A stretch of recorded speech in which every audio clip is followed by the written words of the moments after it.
introduction. It's my pleasure to welcome our special guest, Dr. Justyna Szachowicz-Sempruch, and welcome everyone at this American Studies Colloquium, part of the series. Very briefly, I want to introduce our guest today. Dr. Justyna Szachowicz-Sempruch is currently associated with the University of Warsaw as a researcher at the Robert B. Zions Institute for Social Studies. She's a PhD from University of British Columbia in Vancouver, and her other degrees come from various places, including an MA from Klagenfurt, University of Klagenfurt in Austria, and a BA from Graz, also in Austria, and the BA is in German studies, the MA in English and Slavic studies. Dr. Szachowicz-Sempruch has lived and also taught at various universities in Canada over the years. She's now living in Europe, and specifically, most recently in Poland. You're Polish by origin, I guess, right? I mean, you speak fluent Polish, so I assume that. I never asked. She's also running an NGO in Poland. The NGO is called Women's Matter, Foundation for Women's Issues, Rights and Affairs. And I think we'll hear a little bit more about this in a minute in her talk. She's the author of 2 monographs. One is forthcoming called Love, Gender, and the New Precariousness of Family, Case Studies, in Zurich, Toronto, and Warsaw. The other published in 2008, called Fantasies of Gender, The Witch in Western Feminist Theory and Literature. And also, she also edited 2 anthologies, two anthologies of collected work. One is A Life in Balance, The Opening to Family Work Debate, and the other is called Multiple Marginalities, an Intercultural Perspective of Gender and Education Across Europe and Africa. I think you can see that the breadth of Dr. Szachowicz's research interest in those titles. And there's a long list of publications. I don't think I should really know the titles, but I just want you to get a glimpse of what our guest has been doing. And I also want to mention that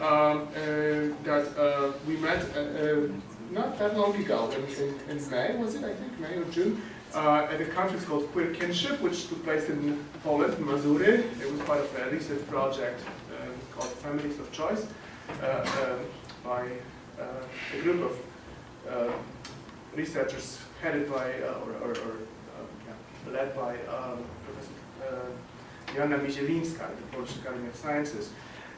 So we struck up a conversation at that conference, and I learned that our guest is Dr. Szachowicz is interested in love studies, and I was very interested to hear more about love studies, because the topic, even though I'm aware that this is a research topic that has been gaining currency and that has become more important over the years, I don't know very much about it, to be honest, and I'm very interested in learning more. And so today we will hear on the topic that is in front of you: feminist love studies, current tensions, contingencies, and visions. Please help me welcome our guest, Dr. Szachowicz.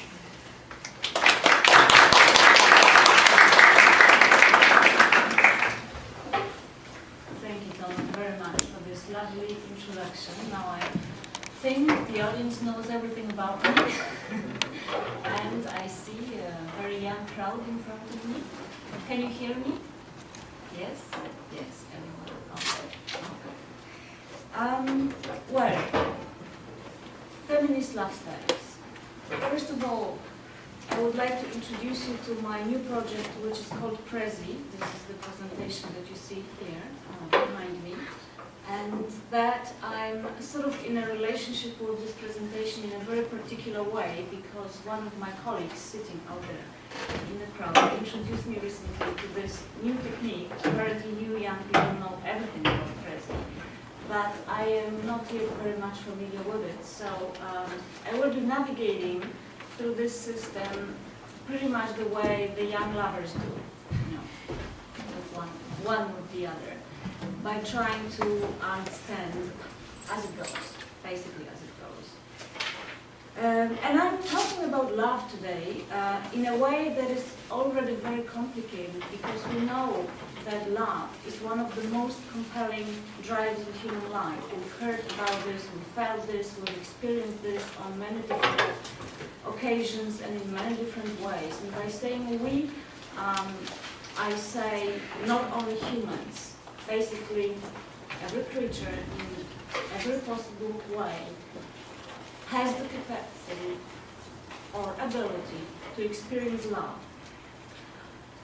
Paradoxically though, love at the same time has been entirely under-researched, as if ignored in fact, and viewed as something that is psychic, unmeasurable, unruly, an unruly subject, a realm that has been envisioned perhaps by art, literature, sometimes philosophy, but definitely less relevant to science. Not even at all relevant to science because of its unruly nature. And so, we are today at the beginning of the 21st century with something of a discovery that actually love, although still unmeasurable, can be talked about in scientific ways. Significantly, feminism as philosophy, science, and very cross interdisciplinary research has avoided any investments, at least in its history, in love as a subject of knowledge and as a powerful affect. On the contrary, it has been associated with oppressive structure of patriarchal family, and without hesitation I can say that it has been associated most certainly with women's disempowerment in the family, where it has been at best referenced as duty and at worst as an emotional entrapment. Also as manipulation and madness within the hetero and mono-normative confines of a typical family. Perhaps with some exceptions. You might be familiar with Afro-American stand on love as erotic and maternal power. Some of you might have read Alice Walker, for example. And in that kind of sense, perhaps we have some affinities in feminist philosophy with positive association of love with femininity. But otherwise, we constantly talk about feminine disempowerment. And also, its universality, the universality of love as a human experience, has been put under scrutiny and practically abandoned by feminism, mostly by second wave feminism, which is the vast body of research that focused on conditions of family today. Now, you might ask for the reasons of such rejection. And these reasons can be seen both as strategic intellectual act and as an emotional counteraction towards the Western, ours in fact today, highly individualistic conceptualization of love as the ultimate object of human desires, which simultaneously justifies oppression, oppression within family confines.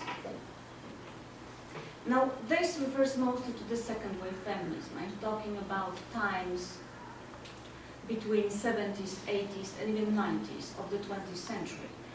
As I said, we are in the 21st century today, and we are beginning to notice some new trends, some new forms, some new understandings, or at least attempts to understand love in post-colonial and also eco-political theories of sustainability in the world. And feminism, for the first time, is right there at the beginning of these formulations. So we do still have a type of a tension between Eurocentric individualization. So we have this one heteronormative model of the family, a guy and a lady. And the other side, we have a new understanding of love as something that connects with the outside world, the sociality. That's why I am here today with you to talk about the significant turning point in thinking about love. And of course we have to face the fact that there is no one definition of love, even if we think about Europe, European memory, diverging patterns of European memory, the legacies of colonialism, the communist history of our own country, and also the various and continuing forms of nationalism. If we think about all these very strange phenomena in relation to love, then we cannot probably speak about anything like European concept of family. Still, when we think about European Union and all the ideals that you are confronting today as young citizens of this continent, you might think about some kind of attempt at a unity that is meant as a positive cooperation of nations that become a family as such. Of course, this is a problem in itself because we know that the family, the European family, has very problematic boundaries and that there is a lot of exclusion outside of the boundaries and there is a lot of marginalization here. But still, there is this idea of understanding Europe as a form of family that attempts to embrace more, more, and more. And this is that kind of tension that I'm talking about. The individualization that comes from the Western conceptualization of European history and philosophy, and the new form of understanding of something that is coming, not yet theorized, not yet substantially theorized, at least. In that way, I would like to ask you this question that Erich Fromm has asked long time ago, 1956, in fact, when he wrote a very famous book under the title Art of Loving. The question was whether love is the fundamental passion, the force which keeps the human race together. Does this really make sense when we think about the world, how the world functions today? I mean, of course, this is a question that we can try to answer in many different ways.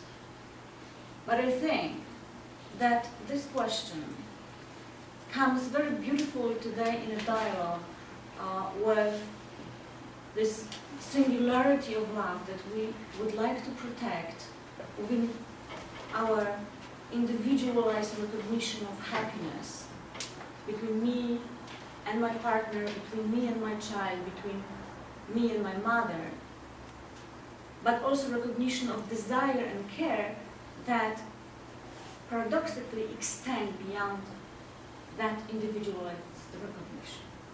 So we have a little bit of a paradox, which is also a dialogue at the same time. Love as individual phenomenon, and love as all-embracing, community-oriented process. And as with every kind of dialogue, we need to embrace it as something that could be called, and this is how I call it in my research, precarious state of being, precariousness of love, is also the title of my current research. So what is this precariousness of love?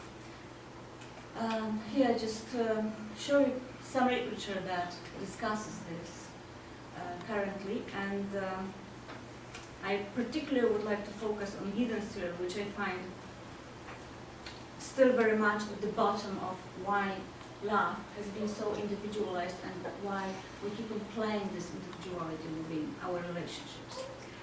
But first of all, let's go back to the 20th century, early 20th century, and Freudian readings of sexuality. I'm sure you've heard about Freud and his influential theories about how femininity is constructed within the cultural constraints of bourgeois society.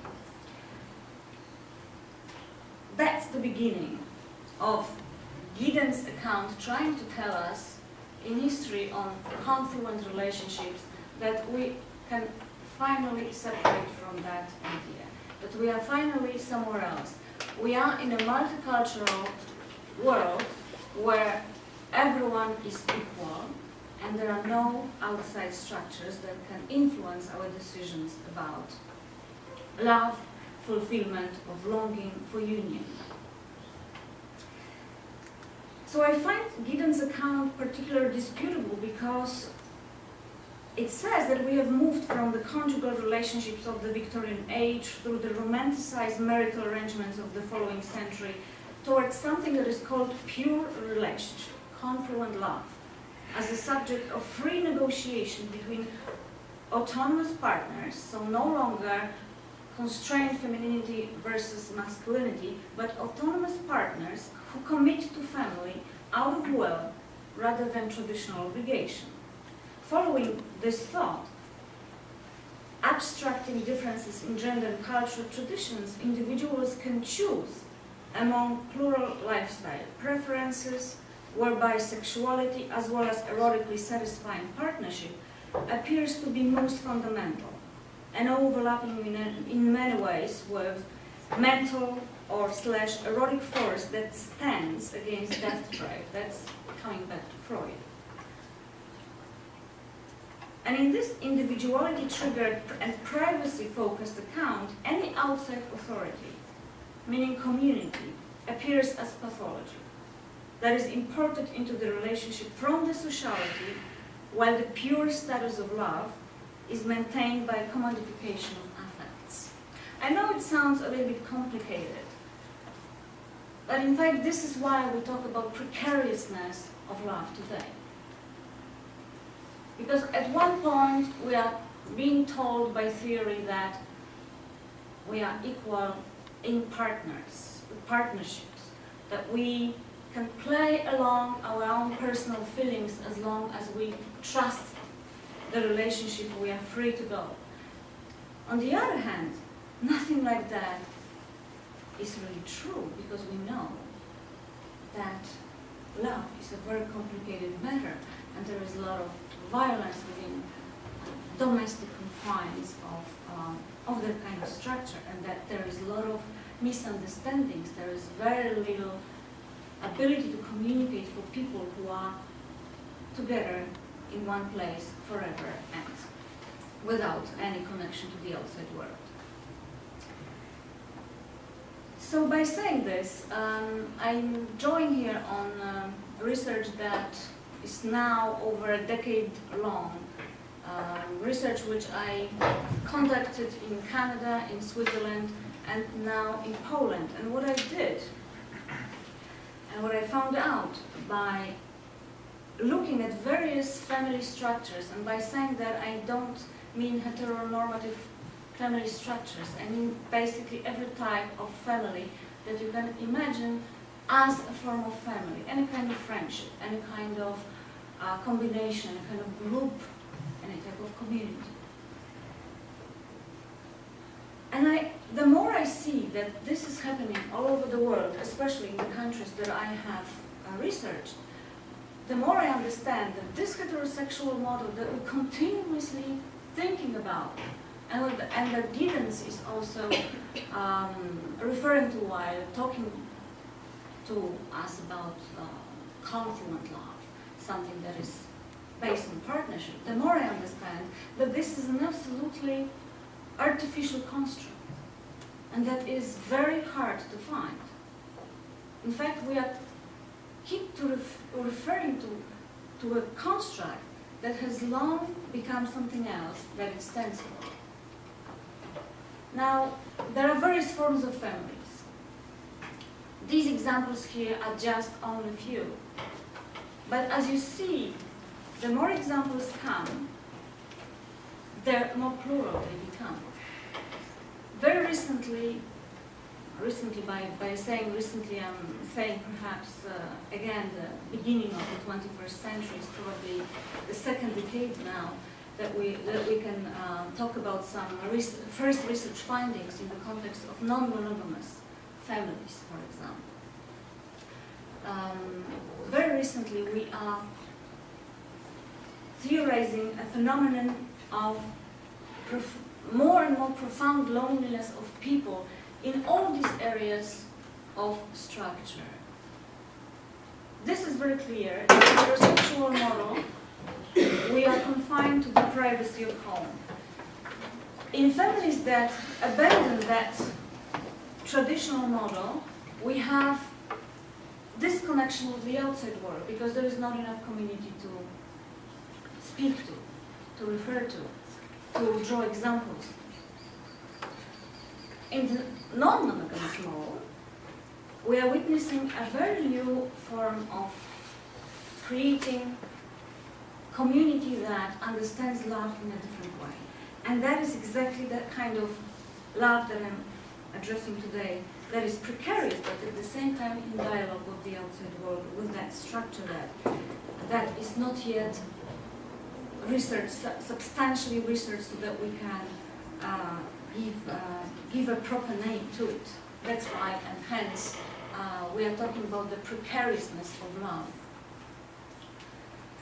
It also goes for various other types of families, extended families, adoptive families, families that consist, for example, only of one person and animals. That is also a type of relationship that is characterized by precariousness oriented towards community. So precariousness is also used by me, and research is currently emerging across European work, conveys a type of performative topography of bonding, because we understand that whatever moves are being done towards other people, the bonding becomes a reflection of a relationship that is enacted in a very subjective way, as a social emotional performance, this or other way. I become in love with someone emotionally, but at the same time, I'm socializing and become part of that social structure that the other person emerges from. Such performance might involve reproductions, resistances. I might not like everything that the other person does. I might not like the group that I am bonding with, but also political contestations of the traditional family subject. And this traditional family subject, still very much present, converges with a number of concepts, such as political belonging and unbelonging, such as citizenship rights, or their lack, of course, the emergence of subcultures, communities, and also the emergence of coalitions.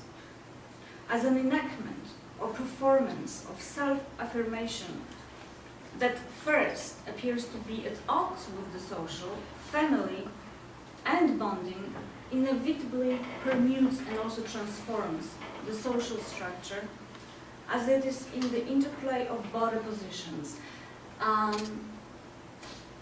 Yes, you can see it here very nicely. This is how this interference and interconnection of body position takes place. We are all in the process of moving from one to the other, consciously, subconsciously, knowing, unknowing, wanting it, desiring it or not. We are all in that kind of process that permutes the structure. And therefore, precariousness, by being in one, is also a key metaphor for the interconnectedness of contemporary bonding. It is about the incompatibility of conscious and subjectively defined enactments of bonding. In other words, we can start with a heterosexual model, we can experience that model, and move on to other forms of bonding, if we can, if we want, if we try. That is the precariousness in itself. It demonstrates what love bonding might actually be if we really abandon normativity in our heads, in our thinking, altogether, instead of simply calling it into question from time to time, for example, when we discuss LGBT morals. As such, precariousness offers a clean break from the mainstream reasoning about family and love, whereby the ethical value of difference, for example, sexual, cultural, or religious difference, is crucial to this formulation of precariousness, and it has great political potential. Now I give you some examples of what is currently happening. This is exactly that conference that Tomek mentioned when we met. Families of choice. Current research in Poland, some of you might be familiar with this research, that discusses the idea of choice as somewhat connected with the Giddens theory that I mentioned about confluent love and possibilities, but taking into account the community and the repercussions that are coming from the outside world that are inevitably confronting us this or other way. So families of choice, some examples here, one of the most popular examples of choice in Great Britain, I would say probably more than in Poland, is a phenomenon, I call it phenomenon, of friends with benefits. Are you familiar with that form of family? Friends with benefits. It's a very nice form. In a way, it quite clearly shows why Giddens' theory has become so absolutely influential, especially in the social research on family. What it lacks, though, is that connection that I was referring to in terms of community-oriented processes as we relate to love. It is lacking entirely because friends with benefits are, in fact, very lonely people.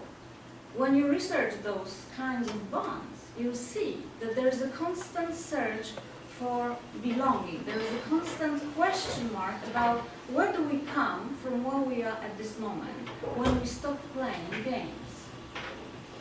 Where we are when the real emotions overcome us in the middle of the night, when we really want to belong. And I'm not saying to one, to something. It can be two, it can be five, it can be a nice group or community of people that trust one another.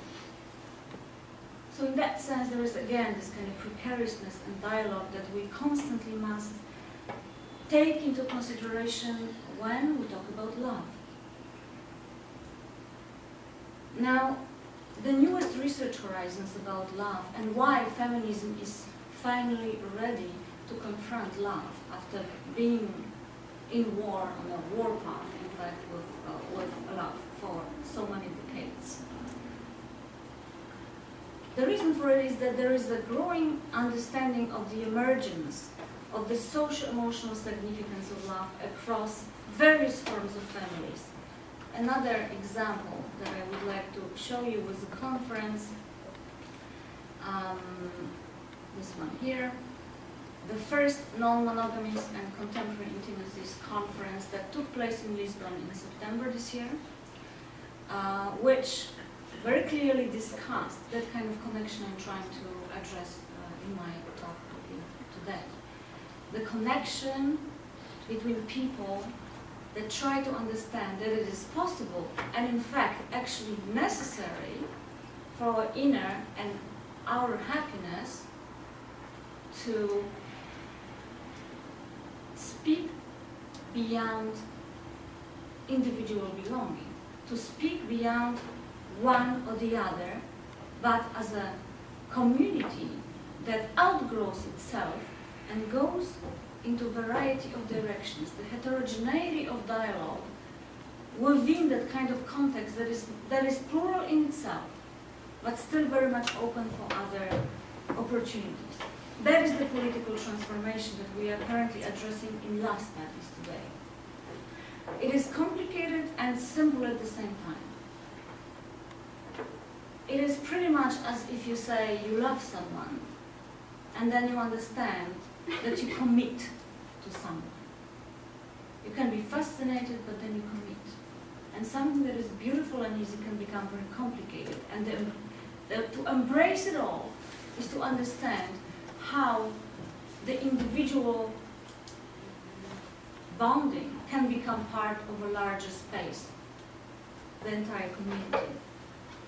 And within that global social, emotional context, very important voices emerge in research, and it extends actually beyond feminist research far more into the research on humanity, the human right to love, the human right to care, to preserve and sustain, the right to values that are globally eroded through enforced migrations, deteriorating labor contracts all over the world, and we are now experiencing these phenomena in Poland as well as various denials of affects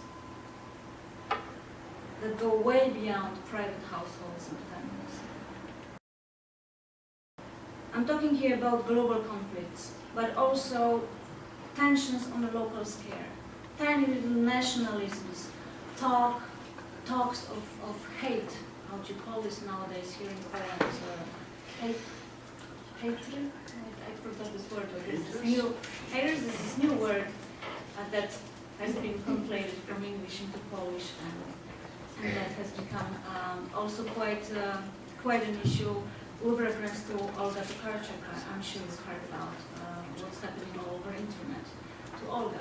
So in that kind of context of denial, basic denial of affects, basic denial of understanding human need for solidarity and love with others. So this is the local scale that is always already part of the global scale. And while European attitudes and understanding of loved ones in the context of the variety of different families that we are currently experiencing all over Europe, while they are becoming more diverse and elastic, they're also more intensive than ever, and they are also way more political than ever. We are facing growing secularism. There's shifting grounds of traditional institutions, which we might not yet see that much in Poland, but is already happening across various countries of Europe, very much so in the context of southern European countries. And in these countries, it is quite visible. There is a reason why this conference took place in Lisbon, for example, which is quite a conservative part of Europe in terms of how we understand families and how families are performed and enacted, but at the same time, in that very place, one can see psychic transformations, where one can experience new forms of percepting love as indispensable human affect. And these psychic transformations are clearly on the European horizon. If you are interested, I can give you the newest literature on that subject, if you want to pursue the reasons why this need has become so obvious at the beginning of this new century. For me personally, one of the most important questions within this rather complicated process of trying to introduce love back into theory, where it never was, but always addressed, as I said, in context of something that cannot be put into any mathematical, scientific terms. So for me, one of the most important questions today is whether this increasing heterogeneity of family and bonding that we are obviously experiencing today across Europe implies also increasing uncertainty and temporality and instability. Because these words sound rather sad. These words tell us that we are going in the wrong direction. We don't want to be unstable. We don't want to be temporal. We don't want to lose our friendships. We don't want to live in uncertain circumstances. But perhaps whether the same increasing heterogeneity of forms, which I call precariousness, is not in fact a precondition for its unique socio-political transformation, for its unique way of telling us that this is the only way, without taking anything for granted. This kind of emergence of thought that love from the very beginning was an unstable phenomenon, emotionally, socially, and politically wise. So when the emergence of the social-emotional significance of love has just become visible across various academic disciplines, at the moment, what we are experiencing are love studies across various universities. They are just only emerging, and they present rather conflicting fields of knowledge and interests. Sociologists will discuss love within collapsing family system. Psychologists will discuss love in terms of breaking bonds between family members, etc., etc. We have all these different conflicting fields of knowledge interests, but at the same time they all reflect on the key theoretical tensions that arise for feminist scholars that conduct research on family. Because they open new ways of communication, that these tensions have always been there. We just had no tools and no ways of putting them together, of creating a possibility for communication between philosophy, psychology, as well as policy and political economy. So the precariousness of family structure today, especially in connection with the emergence of love studies, have one thing in common and much to win by being at the foreground of transformation that is currently, in my opinion, is currently taking place at various levels of academic thinking. It happens differently when we think about theory and research, because it's very difficult, for example, to apply for funds and convince some wise committees to receive grants, just because you want to study love, but at the same time, we are already beginning to formulate such questions in formal research. So it is both difficult and possible. And a few more words on the political potential of such transformation. The subject of love today must be explored as a social political power. That is very clear. That's where we are today. Across various geopolitical, cultural, and socio-economic differences of Europe. But it also must be read in terms of active will. Active will, knowledge, and awareness of being together in the world. And as much as you think that it is crazy, as much as you think that this is absolutely idealistic and impossible, especially if we confront this kind of active will and awareness with what is currently happening all over the globe, as much this is necessary. Most importantly, while positing precariousness of love and family, we must refrain. And by saying must, I'm not forcing anyone. I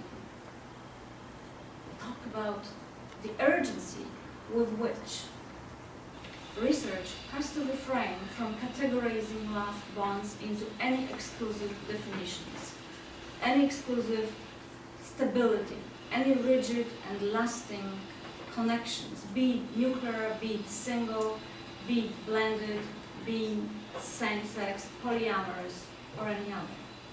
Instead, the focus should be on family as borderless and fluid, containing all or any of these categories as intersecting in a given cultural, social, emotional, but also temporal arrangement. It is a cutting-edge thesis and also a challenge for feminist love studies.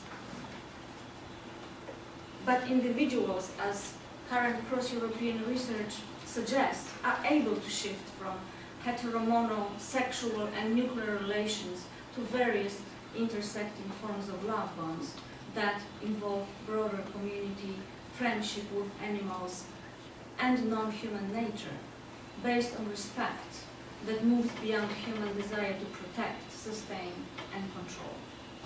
Whether they do, and under what conditions, is of course a question of further rigorous investigation. But if accomplished, I believe strongly that it will have significant impact on ways through which to understand contemporary Western and perhaps non-Western trends in family bonding. Thank you.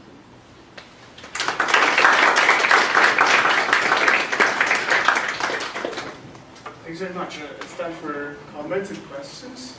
Anything is perhaps unclear, or if you want to explore some aspects of what we just heard about. I wanted to ask you, even though your research is concerned with families, but I'm sort of struggling with the subject of love bonding in contemporary feminist music production, and there's not much research about it, so I'm thinking about using your theory, but maybe perhaps you could recommend me something on love studies as pertaining to communities other than families, perhaps subcultures or feminist movements. I don't see a difference here between family and community, because the whole presentation, the whole lecture basically was based on that idea that there is not much difference, and there is actually a lot of work being currently done, and perhaps as I said, I'm navigating rather poorly here between these little slides, but if I find this particular one I can show you right away, and if not, maybe later. There is one particular book that I have in mind. It does not have to do much with music, but a must-read book for anyone who is interested in current developments of global feminism in connection to love. Bjorn Holt and McKay. The title of this book is Counting on Merlin Waring. Have you ever heard about Merlin Waring? Very famous global feminist from New Zealand, extremely influential in the context of paid and unpaid work done mostly by women in this globe. Now, Merlin Waring. Why counting on Merlin Waring? New Advances in Feminist Economics, that's the whole title. Because Merlin Waring, what she did was walking from village to village, all over the world, from country to country, from culture to culture, and talked to women about the communities. How women sustain communities in this world. How they protect and how they care. And how from there, a different form of desire is being conceptualized as something completely irrelevant for economy. In that kind of sense, how you can connect feminism and its hesitation to embrace love in terms of family, but at the same time necessity to sustain and necessity to connect, to build larger communities. So please note that one name from today's lecture, Merlin Waring. As on YouTube now, there's a movie available for quite some time. If Women Counted, it's called.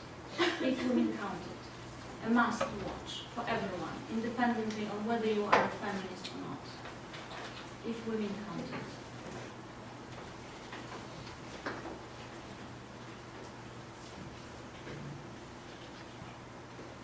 Don't worry, you can ask me any question you want. I have a question. You use the term feminist love studies, but then in the examples there was not much feminism. You said that the second wave feminism did not deal that much with love, but then the examples you gave, Giddens, for example, basically my question would be, well, maybe not even question, could you say something more about your theoretical background and maybe point to some books or articles or names that precisely deal with feminist love studies? So let me just navigate a little bit through this, and if I manage to... Okay, for example, the first, can you see, is this very small? It's very small. And I suppose it's not possible to expand this on Prezi, but let me just perhaps read them. The first one is the one that I already mentioned, counting on Marilyn Morin, Bjornholt and McKay. That's love, feminist love, politics and economy in the global context. Something completely different would be Benjamin, Jessica, The Bonds of Love, Psychoanalysis, Feminism and the Problem of Domination. This is economics from the inside of home, the household context. A very interesting position here also is Eva Illouz, Why Love Hurts, a Sociological Explanation, which is an attempt to situate love both as a social and emotional form in a dialogue with one another, but from the feminist perspective, struggling to understand how and why it will be always painful to be in the context of emotional dependence with another human being from feminine perspective, from a perspective of a person that identifies with the feminine role. It does not necessarily need to be a woman, but simply a person who identifies with femininity. Assumes that kind of role. Okay, but this is valid as long as the point of reference is this heteronormative. Not necessarily. Not necessarily. In this book, yes, but the context is much broader. The context says that it is the interdependence between two people that hurts. When you are isolated within that kind of union between one and the other, and there is nothing else. When there is this seclusion from the outside world, there are no friends, or friends come very secondary. It can happen in various forms of families. It can be same sex, it can be any type of non-monogamy, it doesn't really matter.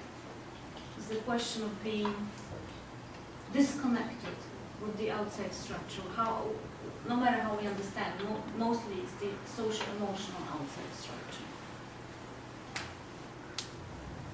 Another very interesting book here to mention is Katarzyna Marciniak and Imogen Tyler, Immigrant Protest, Politics, Aesthetics and Everyday Dissent, which situates feminist love in the context of difference, migration, the politics of migration, marginalization of various subjectivities. So these are just some examples which have been emerging very recently in that context.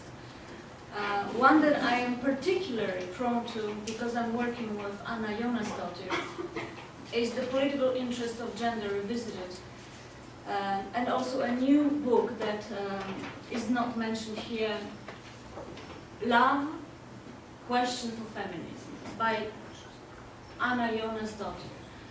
She is situated currently at Örebro University in Sweden, a professor that has been probably one of the first women professors that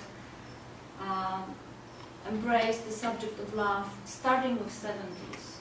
So she's been writing on the subject of love for quite 3 decades, I would say, now. And also there is one of the first European love studies, feminist love studies centers at the University of Örebro that is run by Anna Jonasdottir. And Lena Gunnarsson, who is no longer a student, a PhD postdoc on her. I was running. People getting old. And love is being developed as a subject of knowledge. That is a fact.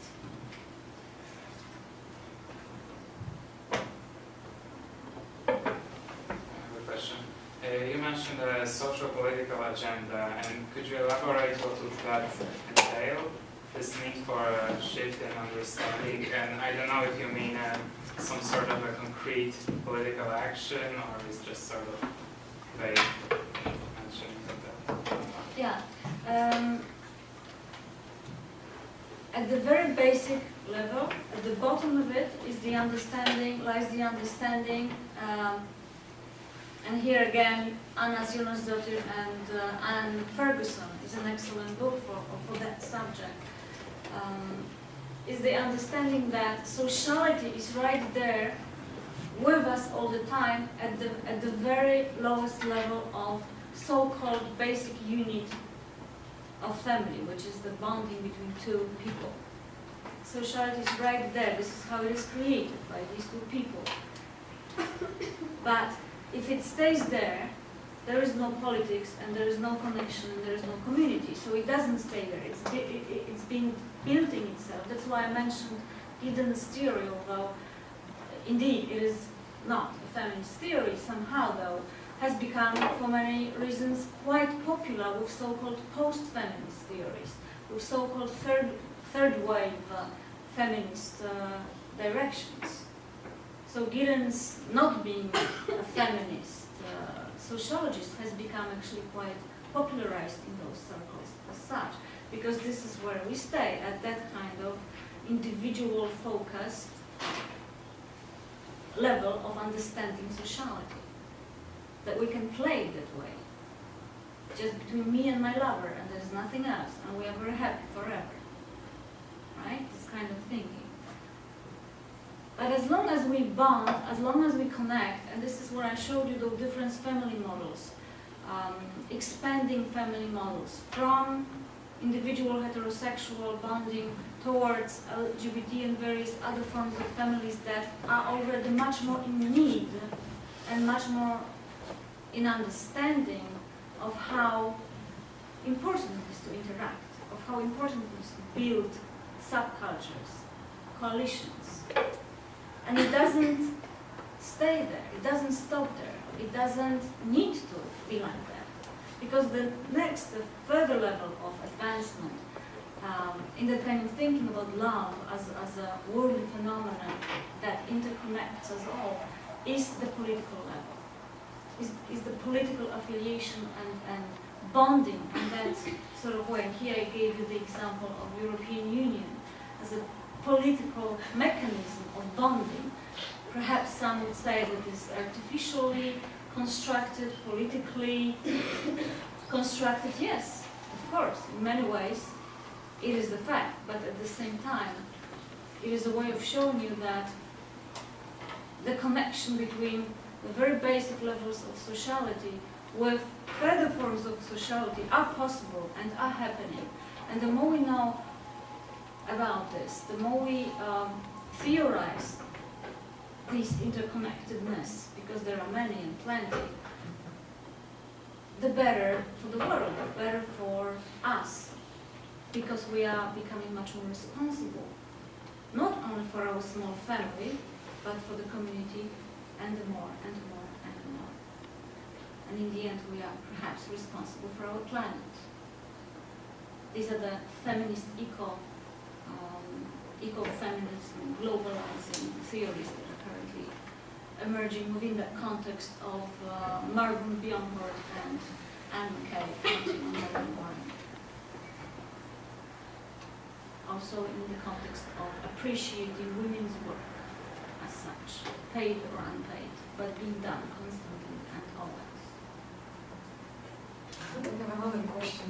Maybe I didn't catch something, but when you talked about Giddens, and when you talked about love today, then you said that what we get from it is a new kind of ontological individuality, and there was a continuation which I didn't manage to note down. Could you comment on it? Because actually it sounds strange to me, because usually I think about love as a kind of relationship in which you don't, in a way, retain this ontological individuality, but there is, this subjective element. This is a very, very good question. if you can give me 1 more minute, I will expand on this a little bit, because I actually thought that maybe it is too complicated, so I dropped part of my lecture on that section precisely. But I will explain, because not only because you asked, but also because I believe that this is something that that is very important for all of us. What is happening here is that at one point we are taught and we experience love as a connection, a relationship, bonding. On the other, there is a phenomenon of self-love, and it also goes a little bit into Giddens' theory of how we love ourselves, me, myself, in front of the mirror. There are millions of psychological books nowadays on the various bookcases in probably all bookshops all over Europe and not only, and beyond, that tell us how we should love ourselves, how we should actually begin with taking care of ourselves before we do something else. And that's the kind of ontological individuality that is being prized, while the other form of love suffers in many ways, because there is so much focus nowadays on how we should heal ourselves, a very important thing to do, of course. But there's this way of, for example, it's very fashionable to go, me and myself and a book to a restaurant. I have a date with myself and just go to a restaurant. That kind of ontological singularity, individuality that is being played. I enjoy being with myself. I love being with myself. I just don't need any other company for tonight. It's a perfect way of spending my evening, right? Also, pornography goes into this direction. We don't need any more, and by saying we, it's just model. It doesn't mean that I embrace you all here in that context.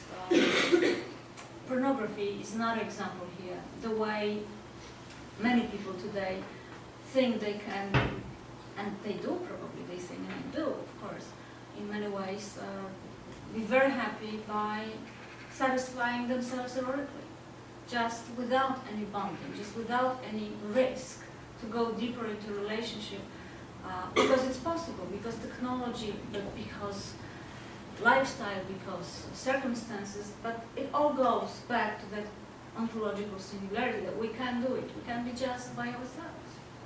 Physically, emotionally, erotically, financially. We don't need to support anybody anymore. We just make a career and be happy. That kind. It's basically part of love, and by being part of love, it's also part of research that is being currently done on love. That there is a phenomenon of self-love, which kind of goes back to that idea that we don't need to be in a relationship with anyone. I mean, this is a question to you, whether this makes any kind of sense, but there are plenty of people out there living this way. Okay? So it's just, the research shows this kind of trend, which is for many satisfying, at least for some time. But as I said, we need to look at relationships, even if it's a relationship between me and me, as a form of temporal something, bond, temporal bond. And go book a vacation just for me and myself. 2 weeks, self-focus, right? Many people do that.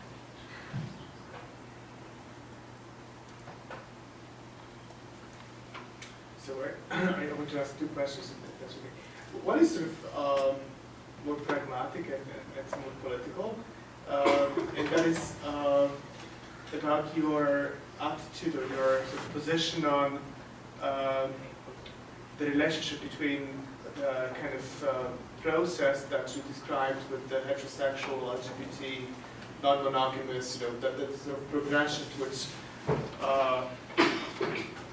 different kinds of love relationships that there are, and how that kind of is described also by Giddens naturally, and Giddens talks about in the Transformations of Intimacy, he talks about how his idea of confluent love or the relationship actually kind of is modeled on same-sex relationships. And this is so because at the time of his writing, there was no institutionalization of those relationships. So they were in fact kind of independent of economic and legal determinants because they would not recognize. And what about the recent, institutionalization of gay marriage in the U.S., for example, and in other places? I mean, do you see that as part of the process, or do you see that as a kind of step back, possibly, in terms of that process which both you and Gibbons are describing? No, I absolutely see this as part of the process. You wouldn't even, there's no, this is absolutely evident that every form of bonding that is currently available, and even that kind of that hasn't been yet researched, is part of the process, is a part of construction. In fact, it has always been, but it was invisible and it wasn't represented. Now, as for gay relationships, because they are of particular importance in terms of politics. Like we don't have that much issue with lesbians being in love with one another. Women can love women, and there won't be much politics about this because the normativity based on the politics of reproduction is not being touched. Right? Women can be in love with women and still the system works. Whereas with gay marriages, we have a problem that breaks the structure. And this breaking of the structure must be, in fact, politically speaking, socially speaking, part of that process, in that very way. Without that breaking of that structure, we would be basically doing the same thing over and over again, just only touching the surface of the problem. In order to transform society in a political way, in a usefully political way, so that the transformation is meaningful in terms of the community building processes I was discussing in my lecture. Actually, gay marriages are right at the center of that transformation. They must be taken as a way of, I'm not even saying revolutionizing the system, because that's probably not strong. No, I don't say that revolution is not a strong word, but it has been somehow complicated in history. So I'm looking for a different word that would embrace the idea of revolution without saying that anything is being here reversed, because it's not about reversal, it's about transformation. The difference between reversal and transformation is that if we just exchange one power with another, the system doesn't collapse. If we transform, we change the system. Basically, that system, the old system, does no longer exist. And that's why, in that sense, in the political sense, this phenomenon is absolutely a crucial part of the process. Of course, not only. What I see currently emerging in the context of non-monogamous relationships that are, interestingly enough, becoming very popular among not necessarily only young people today across Europe, but also among elderly people 40 plus, who abandoned the old family structures because these structures didn't work, and they built those kinds of, let's say, small communities that consist of several people with various histories of their own families that didn't work, or worked, but got broken this or other way. Sometimes it's because of death of a family member. And construct families which are, in many ways, as legally recognized as gay marriages back in the 70s and 80s, where vegan stereotypes were becoming popular. Right? So this is like another step towards something that is part of the process. And when you think about the act of marriage within non-monogamous communities, it is also quite complicated. When you think about kids in non-monogamous communities, polyamorous constellations, for example, it is curious to see that sometimes you have way many more adults in that family than children. It's like actually quite an interesting process to research when you have 3 moms, 2 fathers, and they're all absolutely in love with the child, and there is no tension about who is going to bring that child to kindergarten today and who is going to buy food or prepare some beautiful dinner for the family, because everyone competes for the task to be part of it. So in that way, these are examples of natural subversion of the normative structure that is also very, very important part of the process of understanding current heterogeneity of family forms. Yeah, this is very interesting. My response would be to say, of course, there's arguments for why lesbianism is a kind of political position. I mean, LGBT, for example, and so on. And so, then there's also, of course, reproduction, both in, child raising in same-sex couples, both male and female. So I think that still complicates the argument that you're making. But I see the point.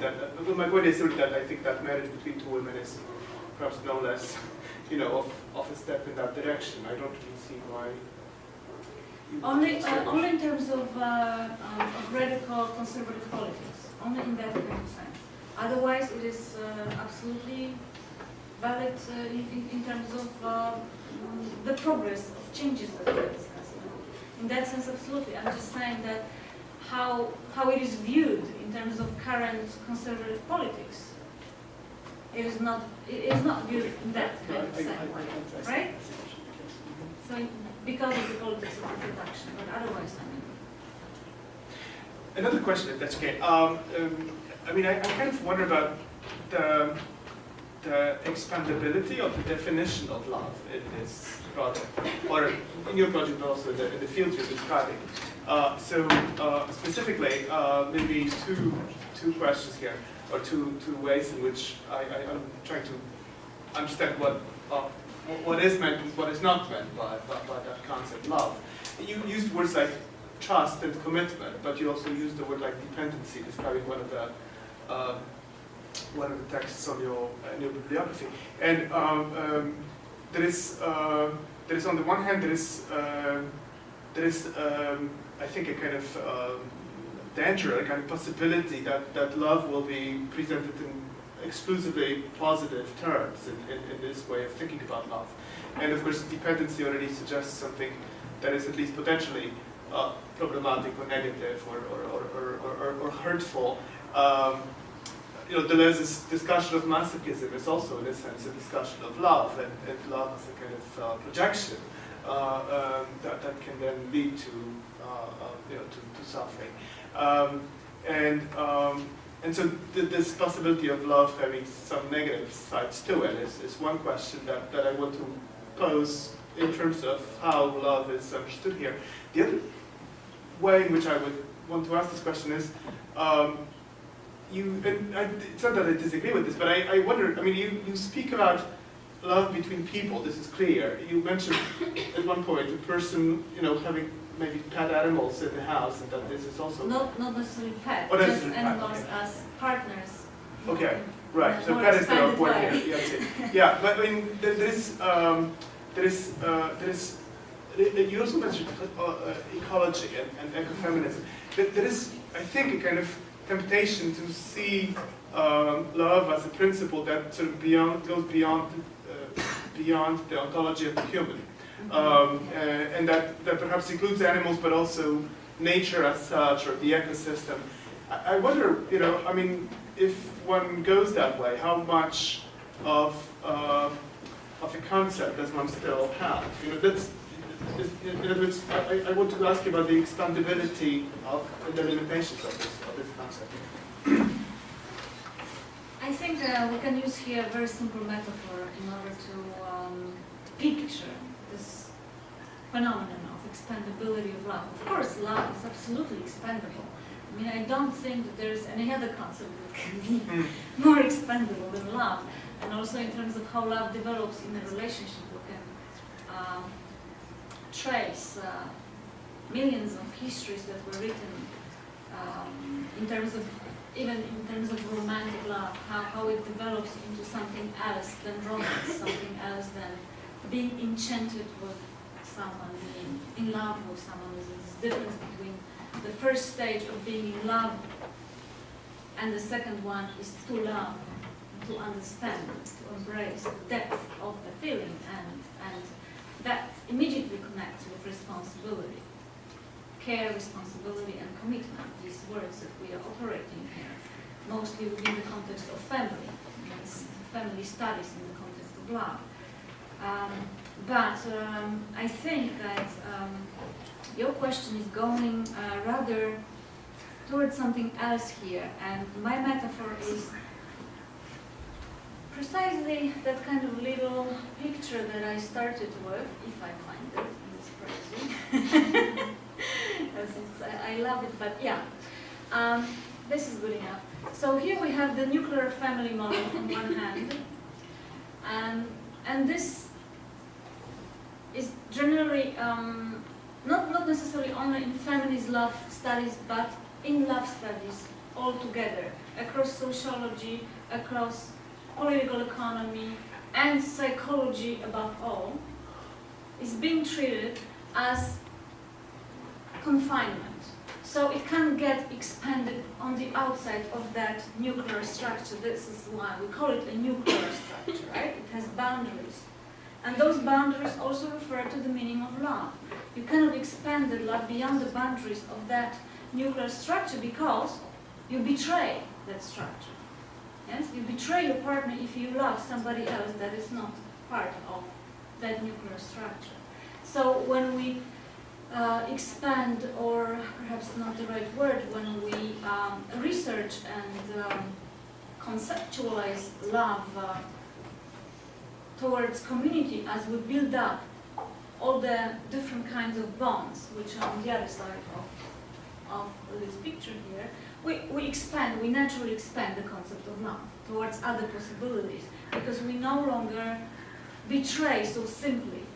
I mean, we do betray in many different ways, because the sub-connections between individuals, psychologically speaking, are sometimes less or more of emotional involvement. So in that sense, you know, we cannot evenly love everyone in this world, because basically our emotional capacities are not there. Otherwise, we would be all gods walking on this earth, right? We have our limitations that let us actually distinguish between what we love, what we desire, and what we don't, right? So in that kind of context, it is not like we expand and that expandability is absolutely neutral and equal for everyone and for all. But it's more about building a kind of consciousness and awareness of being together in the world. That kind of expandability, that we peep outside of our household and see that there are animals out there that need our attention, that there are other people starving out there that need our attention, that this and that is wrong with the planet. And so, hence this type of expandability that becomes naturally part of the process as we become aware of its necessity. Because it actually is that kind of active will that I mentioned that is in need today. Active will is basically the key metaphor from switching from one option to the other. And it is possible. It's actually happening all over the world. It's just that we haven't embraced it in scientific sense well enough. We're just starting it. Hence, love studies are so necessary, especially with that feminist perspective, because it's still very much missing. I have a doubt, and I don't know if I can express it well, but I don't understand why you're making such an exception or the nuclear families, saying that love cannot be expanded in case that, that you betray that family if you do so. I mean, maybe it's a myth. I mean, it seems a myth to me, at least. You have nuclear families and each of them is different. And still, you form this family, but then you have your friends, or, whoever, whom you knew longer than your partner, and you retain those relationships. And I think that, it works in the same way for any relationship between two partners or whatever number, who agree to something. And then, I don't understand why, why this one is so, like rigid and different from the others. I don't understand. It is rigid as a model. Yeah, but it's... As a model. But in practice, it doesn't work. No. In practice, we all strive for more. Very clearly. The thing is only that, traditionally speaking, we are not allowed to do so if we are within that kind of heteronormative context. We are not allowed even because of our partner's jealousy, because of the hurt that we do not want to impose.